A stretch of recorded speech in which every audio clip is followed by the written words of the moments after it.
제1부 초대 중세 교회사 1장 그리스도 교회의 기원. 하늘에 오르신 그리스도께서 오순절에 성령을 보내주셨습니다. 성령 충만을 받은 제자들로 말미암아 구원의 복음이 예루살렘에서 넓은 로마 제국으로 숯불처럼 빠르게 전파되어 방방 곳곳에 그리스도의 교회가 서게 되었습니다. 그러나 사탄은 이를 지켜보고만 있지 않았습니다. 로마 제국의 황제들을 통해 250여 년의 박해와 거짓 교리의 수단을 통해 그리스도의 교회를 허물어뜨리려 했습니다. 그러나 사탄은 그리스도의 교회를 이길 수 없었습니다. 교회의 주 예수 그리스도는 콘스탄티누스를 통해 박해를 멈추게 하시고 교회의 자유와 평화를 주셨습니다. 하지만 교활한 사탄이 가만히 있지 않았습니다. 5세기 이후 중세 천여 년 동안 교회의 교권과 스콜라 철학을 통해 복음의 진리를 흐리게 하고 어두운 때를 가져오게 했습니다. 그러나 교회의 주 그리스도는 어두움 가운데서도 그의 교회를 지키시고 오랜 어둠 후에 위클리프, 후수 등을 통해 차츰 빛을 비추게 하시어 새로운 밝은 시대로 이끌어 주셨습니다. 제1장 그리스도 교회의 기원. 언약의 종교인 기독교, 기독교의 시작. 기독교는 예수 그리스도께서 이 세상에 오심으로 비로소 시작된 것이 아닙니다. 기독교는 이 세상 처음부터 존재했습니다. 이 사실은 창세기 3장을 통해 이해할 수 있습니다. 에덴 동산에서 우리 조상은 하나님의 언약의 말씀에 불순종함으로 낙원을 잃어버리고 영원히 죽게 되었습니다. 하지만 하나님께서는 인간의 이해를 초월한 놀라운 사랑과 은혜로 하나님의 자녀들을 구원하시기를 기뻐하시고 뱀, 사탄의 머리를 상하게 할 여자의 후손을 언약해 주셨습니다. 창세기 3장 15절. 이 언약이 영원한 죽음에 당면한 인간에게 주어진 최초의 복음이었고 약속된 여자의 후손이 바로 인간을 구원하려 오실 예수 그리스도였습니다. 우리 조상 아담과 하와는 이 약속된 메시아가 올 것을 믿고 이 복음을 자손들에게 가르치며 살았습니다. 여기에 기독교의 본질이 시작이 있습니다. 약속된 메시아의 오심. 하나님은 때가 찼을 때 그의 아들인 여인을 통해 육신을 입고 베들레헴에서 태어나게 하셨습니다. 이때가 로마 기원 750년이었고 카이사르 아우구스투스가 영을 내려 다 호적하라고 했던 해였습니다. 당시 팔레스타인은 BC 63년에 로마 장군 폼페이우스에 의해 점령을 당하여 로마 제국의 지배 아래에 있었습니다. 로마 황제 카이사르 아우구스투스는 그에게 충성심을 보인 헤롯을 유대인의 왕으로 세웠습니다. 헤롯은 에돔 자손으로 종족적으로나 종교적으로 유대인이 아니었습니다. 그는 자기 뒤를 이은 아들들과 구별하여 대헤롯이라고 불렀습니다. 대헤롯은 유대인의 왕으로 나신 이에 대한 소식을 듣고 크게 당황했습니다. 그는 즉시 베들레헴과 그 주변 지역 안에 있는 2살부터 그 아래의 사내 아이들을 다 죽이도록 명령을 내렸습니다. 유대인이 아니면 유대인으로 왕으로 행사해온 그는 유대인의 왕이 탄생했다는 말을 듣고 크게 위협을 느꼈기 때문이었습니다. 하나님은 그의 천사를 통해 미리 요셉에게 꿈으로 알려주시어 마리아와 함께 아기 예수를 데리고 이집트로 피난을 가게 하심으로 아기 예수를 보호하셨고 대헤롯은 이 대학살을 명령한 후 곧 죽고 말았습니다. 대헤롯이 죽은 후 분할된 유대 왕국은 그의 세 아들에게 분할되었는데 장자 헤롯 아켈라우스가 사마리아, 유대, 이두메아 지역을 승계받았고 나머지 지역은 다른 두 아들 필립과 안티파스가 나누어 받게 되었습니다. 그런데 아켈라우스도 그의 아버지처럼 잔인한 사람이었습니다. 그는 6월절에 로마 제국의 통치에 대한 반란을 일으킨 유대인 3천여 명을 죽였습니다. 이들 중에 대부분은 절기를 지키려 올라온 유대인 순교자들이었습니다. 대헤롯이 죽은 후에 요셉과 마리아가 이집트에서 이스라엘 땅으로 돌아왔지만 잔인한 헤롯 아켈라우스가 유대 지역을 다스리고 있었기 때문에 다시 꿈의 지시를 받아 아기 예수를 데리고 유대를 피해 갈릴리 지방 나사렛으로 가서 살게 되었습니다. 이 역사에서 옛뱀 마귀가 하나님의 약속을 따라 세상에 오신 그리스도를 해치고 그의 길을 막기 위해 그 당시에 세상 권세를 동원한 사실을 보게 됩니다. 그러나 마귀는 하나님이 약속하신 그리스도가 오시는 길을 막을 수 없었습니다. 예수 그리스도의 생애, 예수님의 사역, 서역, 서양 달력의 원료는 예수님께서 탄생하신 해를 기점으로 시작된 것입니다. 하지만 예수님은 기원전 4년에 탄생하셨습니다. 이렇게 4년의 차이가 나게 된 것은 6세기 말에 교회 달력을 도입한 디오니시우스가 예수님의 탄생한 해가 로마 기원 750년이었던 것을 754년으로 잘못 계산한 데서 온 것이었습니다. 여기에 오류가 있을지라도 세계사의 기원이 예수님의 탄생을 중심으로 하여 주의 해 AD 아노 도미니로 바뀐 것은 큰 의미가 있습니다. 예수님의 탄생으로 세계 역사가 새로운 시대를 맞은 것을 보여주기 때문입니다. 예수님은 30세가 되어 공적 사역을 시작하셨습니다. 이때가 주 27년이었습니다. 예수님의 공적인 사역 기간은 이때부터 30년까지 거의 3년 동안이었습니다. 예수님은 이제 공적으로 나타나시어 가르치시며 천국 복음을 전파하시고 백성 중에 모든 병과 모든 악한 것을 고치시는 일을 하셨습니다. 예수님은 정식으로 교육을 받은 일이 없었습니다. 그러나 그분의 가르침은 사내들인 공회원들까지 선생이라 부르지 않을 수 없을 만큼 권위가 있었습니다. 그는 하나님의 독생자로서 말씀이 육신이 되어 우리 가운데 거하신 분으로 은혜와 진리가 충만한 분이었기 때문이었습니다. 그분의 가르침의 주제는 하나님의 나라였습니다. 공적 사역 기간에 예수님은 병자를 단번에 낫게 하시고 죽은 자를 살리시고 수많은 이적을 행하심으로 초자연적인 능력을 나타내셨습니다. 성경은 이 이적을 권능 혹은 표적이라고 불렀습니다. 예수님께서 행하신 이적은 그로 말미암아 하나님 나라가 이 세상에 임하였다는 표적이었기 때문입니다. 이 이적의 권능이 많은 사람의 이목을 끌었으나 대적들인 바리새인들과 사두개인들은 이 때문에 예수님을 더욱 미워하게 되었습니다. 예수님의 십자가의 죽음. 예수님은 자신이 하나님의 독생자임을 친히 밝히시고 하나님의 율법의 관리자로 자처하는 바리새인들을 외식하는 자요 소경이 되어 소경을 인도하는 자들이라 하시고 성전을 관리하는 대제사장들과 사두개인들의 권리를 부인하셨습니다. 이 때문에 유대인의 종교 지도자인 바리새인들과 사두개인들은 하나님을 모독한다는 죄를 예수님에게 덮어씌우고 이 세상에서 없애야만 할 상대로 여겼습니다. 결국 유대 종교 지도자들은 예수님을 하나님 모독죄에 반란의 죄를 다하여 로마 제국의 총독에게 고소했습니다. 이는 예수님이 자기를 메시아 그리스도라고 말할 뿐 아니라 스스로 왕이라고 주장함으로 백성의 반란을 도모한다는 것이었습니다. 예수님은 먼저 자기를 메시아라고 주장하여 하느님을 모독했다는 고소를 당하여 제사장 가야바 앞에 서게 되었고 사내들인 공회는 그를 죄인으로 정죄했습니다. 그러나 이 공회가 사람을 죽이고 살리는 사법적 권세가 없었기 때문에 로마 제국의 총독 빌라도의 승인을 받아야 했습니다. 그래서 저들은 총독에게 그가 스스로 유대인의 왕이라 하고 백성을 미혹한다는 것으로 고발했습니다. 하지만 빌라도 총독은 개인적으로 예수님에게서 흠을 전혀 찾을 수 없었습니다. 그럼에도 빌라도는 유대인의 무리의 요구를 따라 정치적인 결단을 내리고 무음한 예수님을 정죄하고 십자가에 못 박도록 내어주었습니다. 그 결과 예수님은 예루살렘 성 밖에서 멀지 않은 골고다로 알려진 갈보리 언덕에서 십자가에 못 박혀 다 이루었다고 말씀하시고 죽으셨습니다. 그는 십자가에서 그의 백성의 모든 죄값을 다 담당하심으로써 그들의 구원을 이루셨던 것입니다. 이날이 주 30년 4월 7일이었던 것으로 우리는 믿고 있습니다. 예수님의 부활과 승천. 예수님께서 십자가에 죽는 것을 지켜본 많은 사람들은 이제 그분의 일은 다 끝난 것으로 생각했습니다. 그러나 그리스도의 죽음은 그분의 일의 끝이 아니고 오히려 큰 시작을 의미했습니다. 예수님은 장사된 지 사흘 만에 다시 살아나게 나시게 되었습니다.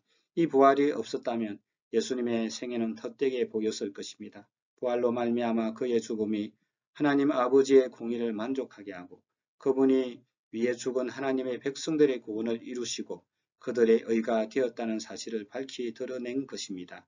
부활 후에 예수님은 게바 베드로에게 나타나시고 여러 번 12제자들에게와 일시에 500여 형제들에게 나타나시며 바울에게도 나타나셨습니다.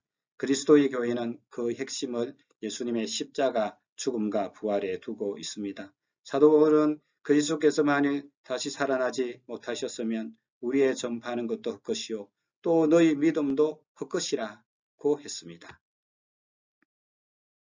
예수님은 부활 후 40일 동안 세상에 계시다가 제자들 앞에서 성천하셨습니다. 이 40일 동안 그는 자기 제자들을 만나 그의 부활의 사실을 확신하게 하시고 그들이 기쁜 소식 복음의 사자들이 되도록 훈련시키셨습니다. 그리고 그는 성천하시기 바로 전에 그의 제자들에게 너희는 가서 모든 민족으로 제자를 삼아 아버지와 아들과 성령의 이름으로 세례를 베풀고 내가 너희에게 분부한 모든 것을 가르쳐 지키게 하라 오명하심으로 모든 민족에게 복음을 전할 큰 사명을 주셨습니다. 성천하신 예수 그리스도는 지금 하늘 하나님 아버지의 우편에 앉아 계시며 교회의 머리와 주로서 세계와 만물을 다스리고 계십니다. 옛뱀 마귀는 갖은 방법과 힘을 동원하여 하나님이 보내신 메시아를 십자가에 못 박아 죽임으로 잠시 큰 승리를 거두는 듯 기뻐했으나 실상 하나님의 뜻하신 그의 선택한 백성의 구원을 이루는 일을 행했을 뿐이었습니다. 마귀는 그리스도의 부활로 사망의 권세를 잃고 영원한 패배자가 되어버렸습니다. 이로써 여인의 후손이 뱀의 머리를 상하게 하리라. 창세기 3장 15절은 하나님이 약속하신 말씀이 이루어졌습니다. 메시아 예수의 죽음과 부활의 터 위에 그리스도의 교회가 서게 된 것입니다. 예수 그리스도의 거룩한 보편 교회 오순절 성령 강림. 주 예수 그리스도는 십자가를 지시기 전에 그의 제자들에게 내가 너희를 고아처럼 버려두지 아니하고 너희에게로 오리라고 약속하셨습니다. 이는 그가 성령으로 그의 제자들에게 오실 것을 약속하신 것이었습니다. 그리고 그는 진리의 성령이 오시면 그가 너희를 모든 진리 가운데로 인도하시리라고 말씀하셨습니다. 이 약속을 받은 12사도들을 포함한 남녀 제자 약 120명은 예수님이 성천하신 후 바로 그들에게 잘 알려진 예루살렘의 한 다락방에 모였습니다. 이는 성천하시기 직전에 말씀하신 예루살렘을 떠나지 말고 내게 들은 바 아버지께서 약속하신 것을 기다리라는 말씀에 순종하여 기도하기 위해서였습니다. 그리고 드디어 오순절 날이 이르렀습니다. 이날은 6월절로부터 50일째 되는 날로서 유대인들이 미래 수확을 축하하는 날이었습니다. 이날 아침 오전 9시 120여 명의 제자들이 마음을 같이하여 오로지 기도에 힘쓰고 있었습니다. 이때 약속된 성령이 놀라운 능력으로 이들 위에 임하셨습니다. 성령께서는 유대인들의 명절을 순식간에 그리스도인의 명절로 바꾸어 주셨습니다. 저들에게 혼련이 급하고 강한 바람 같은 소리가 들리고 저들 머리 위에 불의 혀같이 갈라지는 것이 보이며 저들은 성령이 말하게 하심을 따라 구원의 복음을 전하게 되었습니다. 그때 많은 사람이 사도들이 전하는 메시지를 듣기 위해 모여들었습니다. 저들은 메소포타미아, 이집트, 아시아, 아라비아 등 여러 나라로부터 왔고 서로 다른 언어를 사용하고 있었습니다. 하지만 저들은 사도들이 전하는 메시지를 각기 자기 언어로 듣고 이해할 수 있었습니다. 이것은 놀라운 기적이었습니다. 거룩한 보편교회 바벨탑 사건으로 이 세상의 언어의 혼돈이 온 이후 같은 하나의 메시지를 여러 방언으로 듣고 이해하게 되는 것은 처음 있는 일이었습니다. 그리스도의 구원 메시지는 모든 나라와 언어를 포괄하는 것입니다. 여기서 그리스도의 복음은 세계적이요 보편적이라는 사실이 드러납니다. 메시아가 오시기 전에는 교회가 히브리 민족 중심이었습니다. 그러나 이제 메시아가 오심으로 교회는 모든 언어와 민족을 포괄하는 세계적인 거룩한 보편 교회가 되었습니다. 이 오순절날 성령의 충만을 받은 베드로가 유대인들에게 첫 설교를 했습니다. 그는 구약에 기록된 언약의 말씀을 들어 십자가에 못 박힌 예수님이 메시아임을 증거하고 그를 십자가에 못 박은 유대인들에게 회개를 촉구했습니다. 바로 이날 3천여 명이 회개하고 예수님을 구주로 믿었으며 아버지와 아들과 성령의 이름으로 세례를 받았습니다. 이로써 예루살렘의 예수님을 구주로 믿는 신약시대에 그리스도의 거룩한 보편교회가 탄생하게 되었습니다. 거룩한 보편교회의 생활, 새로 나타난 보편교회의 생활은 세상의 공동체와는 전혀 다른 모습을 보였습니다. 교회 종은 하나님을 사랑할 뿐 아니라 또한 서로 사랑했습니다. 성경은 믿는 사람들이 다 함께 있어 모든 물건을 서로 통용하고 또 재산과 소유를 팔아 각 사람의 필요를 따라 나누어 주어 그 중에 가난한 사람이 없었다고 알려줍니다. 보편교회의 이런 아름다운 생활로 말미암아 예루살렘에 사는 사람들에게 하나님의 큰 사랑을 보여주게 되었고 이로 말미암아 교회가 온 백성에게 칭송을 받게 되고 주께서 구원받는 사람을 날마다 더하게 하셨습니다. 거룩한 보편교회의 성장. 이제 많은 유대인들이 사도들의 설교를 듣고 십자가에 못 박힌 예수가 참으로 하나님의 아들이요 지난 수천 년 동안 약속되어 온 구주 메시아임을 믿게 되었습니다. 예루살렘의 교회는 빠르게 성장해 갔습니다. 3,000명으로 출발한 예루살렘 교회는 곧 남자의 수만 5천이 되었습니다. 구약 다니엘서에 의하면 느부갓네살 왕이 일찍이 그의 꿈에 손대지 아니한 뜨인 돌이 우상을 쳐서 부서뜨리고 태산을 이루어 온 세계에 가득하여진 환상을 본 일이 있었는데 그 뜨인 돌이 굴러와 우상을 부서뜨리고 온 세계에 가득해진 것처럼 메시아 예수 그리스도께서 오셔서 마귀가 지배하던 온 세계를 정복하기에 이른 것입니다. 예루살렘에서 시작된 이 그리스도의 교회는 사도신경에서 고백되어 있는 대로 거룩한 보편 교회였습니다. 오순절 전에는 유대 민족만이 하나님의 선택을 받은 백성으로 여겨졌습니다. 하지만 예수님은 성천하시기 전 오직 성령이 너희에게 임하시면 너희가 권능을 받고 예루살렘과 온 유대와 사마리아와 땅 끝까지 이르러 내 증인이 되리라고 하셨고 사도 베드로는 그의 첫 설교에서 누구든지 주의 이름을 부르는 자는 구원을 얻으리라고 선언했습니다. 이제 그리스도의 복음은 처음부터 온 세계 온 민족을 위한 것이 되었고 그분의 교회는 모든 민족과 언어를 포괄한 세계적 보편적 성격을 가지고 성장하게 되었습니다. 그러나 사탄은 처음부터 이 그리스도의 거룩한 보편교회의 성장을 막고 무너뜨리기 위해 도전했습니다. 그는 처음부터 하나님의 대적이었습니다. 사탄은 이 거룩한 보편교회를 무너뜨리기 위해 가능한 모든 수단들을 동원했습니다. 거룩한 보편교회의 대적, 사탄이 그리스도의 거룩한 보편교회를 파괴하기 위해 사용하는 방편은 크게 두 가지였습니다. 그것은 옛날이나 지금이나 마찬가지입니다. 사탄이 사용하는 첫째 수단은 거짓 교리요. 둘째 수단은 박해였습니다. 거짓 교리. 사탄은 먼저 거짓 교리를 통해 그리스도의 교리를 무너뜨리려 했습니다. 사탄은 원래 거짓말쟁이요 거짓의 아비입니다. 그리스도의 거룩한 보편교회는 그 터가 놓이자마자 거짓의 아비인 사탄의 공격을 받기 시작했습니다. 유대주의. 첫 번째 나타난 거짓 교리는 유대주의였습니다. 오순절에 시작된 예루살렘 교회는 대부분 개종한 유대인들로 구성되었는데 그들 중 상당수는 지난날의 바리새인들이었습니다. 그들은 예수님을 메시아로 믿었지만 바리새인과 사두개인들의 누룩, 교훈을 완전히 버리지는 못했습니다. 그들은 이방인들이 구원을 얻으려면 그리스도를 믿는 것 외에 유대인의 이들의 법대로 할례를 받고 부정한 음식을 멀리하는 등 모세의 법을 지켜야 한다고 주장했습니다. 구원을 받기 위해서는 그리스도의 십자가 희생을 믿는 믿음만으로는 충분하지 않다는 것이었습니다. 이들은 결국 유대인들과 이방인들 사이에 있었던 지난날의 담을 그대로 유지하기를 원했습니다. 그리스도는 분명히 둘 사이에 막힌 담을 허셨습니다. 그가 십자가에 달렸을 때 성전의 휘장이 위로부터 아래로 찢어졌습니다. 그는 하늘과 땅, 유대인과 이방인 사이에 있는 담을 허시고 하나의 거룩한 보편교회를 세우셨던 것입니다. 지난날 열심히 믿는 바리새인이었으나 개종하고 그리스도의 종이 된 사도 바울은 구원을 위해 그리스도만을 의지하지 않고 율법을 지키고 자신들의 선행을 의지하리려 하는 유대주의자들을 신랄하게 공격했습니다.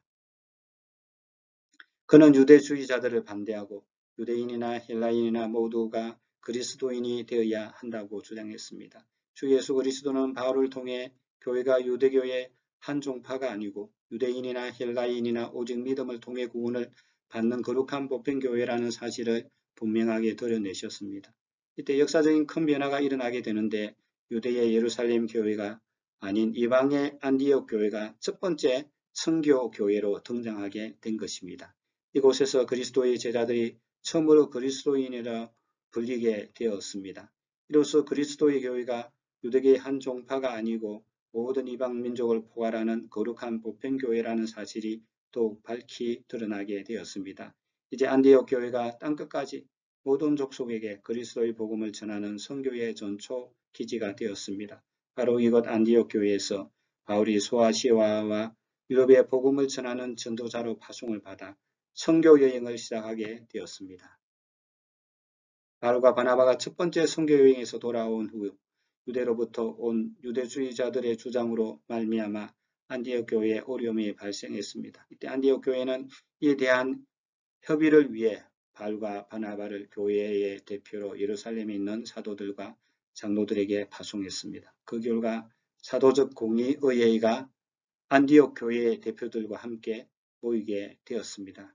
이 공의회는 신중한 토론을 거친 후 믿는 이방인들에게 할례의 짐을 지워서는 안 된다는데 합의를 보고 구원은 오직 믿음으로만 얻게 된다는 진리를 확인해 주었습니다. 이로써 교회는 유대교회의 한 종파가 아닌 그리스도의 교회에서 정체를 분명하게 드러내게 되었습니다. 그러나 이후에도 유대주의적 그릇된 교리는 교회에서 끊임없이 나타났습니다. 죄인들의 마음은 언제나 자기의 구원을 위해 스스로 어떤 것을 이바지했다는 사실을 드러내기를 좋아합니다. 믿음으로만 구원받는다는 은혜의 교리는 인간의 죄악적인 자부심에 거슬리는 것이었습니다. 그래서 사도들은 우리들의 죄를 대속한 그리스도의 십자가 죽음을 믿음으로만 구원을 얻게 된다는 오직 믿음의 진리를 여러 편지에서 강조하였습니다. 적 그리스도. 다음으로 유대주의자들 외에 다른 잘못된 교리를 주장하는 저들이 나타났습니다. 사도시대 말기에 연로한 사도 요한이 이들의 정체를 발견하고 이들을 적 그리스도라 부르며 크게 경계했습니다. 저들은 우리 주 예수 그리스도의 아버지를 부인하고 예수 그리스도께서 육체로 오신 것을 부인했습니다. 저들은 이방 종교의 이원론 사상의 영향을 받고 영은 선하고 물질은 악하다고 생각했습니다. 그래서 영이신 하나님이 물질에 속한 육신을 입고 이 세상에 올 수 없다고 생각하므로 하나님의 아들인 예수 그리스도가 육체로 오셨다는 사실을 부인한 것입니다. 또한 저들 가운데 어떤 이들은 물질로 된 이 세상은 사탄이 지배하고 있는 영역이라고 생각했습니다. 그래서 하나님은 이런 세상에 관심을 갖지 않는다고 생각하여 불법과 죄와 방탕 가운데 살기도 했습니다. 사도 요한이 아시아 일곱 교회들에게 보낸 편지에서 경고한 발람과 이세벨의 교훈은 이 적그리스도로부터 온 것이었습니다. 이 적그리스도의 사상을 이 세기에는 영지주의라고 불렀습니다. 박해. 둘째로 사탄은 박해의 수단을 통해 그리스도의 교회를 파괴하려 했습니다. 오순절에 상당수 유대인이 베드로의 설교를 듣고 개종했습니다. 그러나 유대인들의 지도자들인 대제사장들, 바리새인들, 사두개인들의 대부분은 여전히 예수님을 메시아로 믿지 않았습니다. 저들은 오히려 예수님을 메시아라고 믿고 전하는 사도들을 잡아오게 가둠으로써 박해를 시작했습니다. 저들이 사탄의 종들로 나타난 것입니다. 예루살렘 교회의 집사로 세움을 받은 7사람 가운데 한 분인 스데반이 모세가 준 규례를 고치려 한다는 거짓 증인들의 고소로 잡혀 공회에 끌려갔습니다. 그는 결국 유대인들의 돌에 맞아 죽음으로써 그리스도 교회의 첫 순교자가 되었습니다. 그런데 이것은 그리스도 교회에 대한 박해의 시작일 뿐이었습니다. 스데반의 순교 후 이어 다른 집사 니가노로가 순교했고 2000여 명의 믿는 자들이 죽음을 당하였습니다.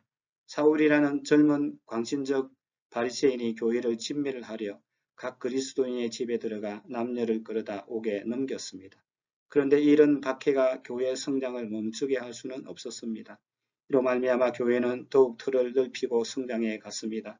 박해로 흩어진 사람들이 두루 다니며 복음의 말씀을 전했기 때문입니다. 한 순교자의 피는 교회의 시와 같았습니다.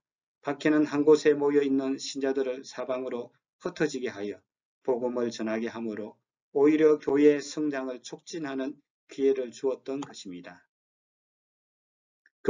교회를 박해하고 큰 해를 주었던 사울도 한거할 수 없는 하나님의 은혜로 부르심을 받게 되고 예수를 그리스도라 하고 담대히 전하는 사도 바울이 되었습니다. 박해자가 은혜로 부르심을 받아 예수 그리스도의 사도와 종이 된 것입니다. 이어 한 다른 순교자가 생겼는데 예루살렘 교회가 세워지고 거의 10년이 지난 44년경에 사도 요한의 형제 야고보가 헤롯 아그리파 1세의 칼에 죽임을 당하였습니다. 야고보가 사도들 가운데 첫 번째의 순교자가 된 것입니다. 초대 교회사가인 요세푸스는 그의 순교에 관해 다음과 같은 이야기를 남겼습니다. 야고보를 잡아온 클레멘트라는 사람이 야고보의 은행에 감화를 받고 그리스도인임이 됨을 고백하여 야고보와 함께 사형을 받게 되었다. 이때 그는 야고보에게 용서를 빌었고 야고보는 그에게 평안을 기원하며 함께 순교했다. 헤롯 아그리파는 그의 가문이 원래 이스라엘 족속의 계통에 속하지 않고 에돔 족속에 속했기 때문에 유대인들이 그와 그의 가문을 미워하는 것을 잘 알고 있었습니다. 그래서 그는 유대인들의 마음을 얻기 위해 유대인들이 미워하는 예수 그리스도의 종 요한의 형제 야고보를 죽이고 베드로를 잡아 옥에 가두기도 했던 것입니다. 사탄은 모든 수단을 동원하여 그리스도의 교회의 성장의 길을 막으려 했습니다. 하지만 구원의 복음은 메마른 들에 퍼져나가는 불길처럼 빠르게 예루살렘과 유대로부터 사마리아를 넘어 땅끝까지 퍼져나갔습니다. 후에 사탄은 로마 제국의 여러 황제들을 동원하여 그리스도 교회를 멸하려 했습니다. 하지만 그들의 권세가 그리스도 교회를 결코 이기지 못했습니다. 메시아를 거절한 유대인들과 예루살렘의 멸망. 여기서 예수 그리스도가 메시아임을 부정하고 자기들을 로마 제국으로부터 해방시켜 줄 다른 메시아의 출현을 기대하며 반란을 일으킨 유대인들의 전쟁을 생각하게 됩니다. 유대인들은 BC 63년 이후 로마 제국의 지배 아래에 있으면서 독립을 쟁취하기 위해 종종 로마 제국에 항거하고 반란을 일으켜 왔습니다. 저들은 66년에도 예루살렘을 위시한 여러 곳에서 반란을 일으켰습니다. 이 때문에 70년에 예루살렘이 디투스 장군이 이끈 로마 군대에 의해 무너지고 성전이 불타게 되는 큰 참화를 겪게 되었습니다. 예수님은 이 세상에 계셨을 때 이런 앞날을 내다보시고 일찍이 예언하셨습니다. 어떤 사람들이 예루살렘 성전의 아름다운 돌과 헌물로 꾸민 것을 보며 자랑스럽게 말할 때 너희 보는 인것들이 날이 이르면 돌 하나도 돌 위에 남지 않고 다 무너뜨리우리를 이라고 말씀하셨던 것입니다. 이것은 유대인들이 언약의 주 메시아 그리스도를 거절함으로 받게 될 하나의 큰 징벌이었습니다. 66년 광신적 유대인들이 예루살렘에서 로마 제국에 반란을 일으키고 로마 군대에 항거하고 싸웠습니다. 그때 제국의 군대가 여러 해 예루살렘 성을 에워싸고 있었기 때문에 성 안에 있는 유대인들 가운데는 추려 죽는 사람들이 많이 생겼습니다. 마침내 70년 티투스 대장이 이끄는 로마 군인들이 성 안으로 공격해 들어오게 되자 유대인들은 결사적으로 이에 저항했습니다. 드디어 성이 무너지고 성전이 불타게 되었습니다. 그러나 저들은 메시아가 임하여 자기들을 구해줄 것이라는 그릇된 믿음을 가지고 항복보다는 죽음을 택하고 싸웠습니다. 이것이 오신 메시아를 거절함으로 그들에게 임하게 된 하나님의 진노와 심판임을 깨닫지 못한 것입니다. 당시 유대인의 역사가 요세푸스가 그 비극의 산증인이었습니다. 그는 갈릴리 지방에서 유대인 반란군을 이끌고 로마군과 싸우다가 로마 군대에 투항했었습니다. 그에 의하면 그때 유대인 110만 명이 죽임을 당하였고 9만 7천 명이 로마의 포로로 잡혀가 그중 수천 명이 로마에서 콜로세움과 같은 큰 건물을 세우는 일에 종으로 일하게 되었다고 합니다. 그러면 당시 예루살렘에 있던 그리스도의 교회는 어떻게 되었을까요? 그리스도는 예수님이 아닌 다른 메시아의 출현을 기대하면서 로마 제국의 반란을 일으키는 유대인들의 광신적인 행위에 가담할 수가 없었습니다.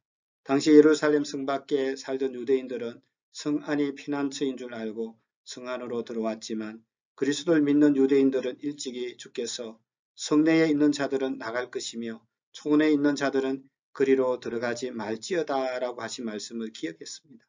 그래서 저들은 예루살렘 성이 로마 군대들에 의해 포위되기 전에 예루살렘 성에서 나와 요단강 동편에 있는 펠라라는 곳으로 이동하여 살게 되어 보호를 받았습니다.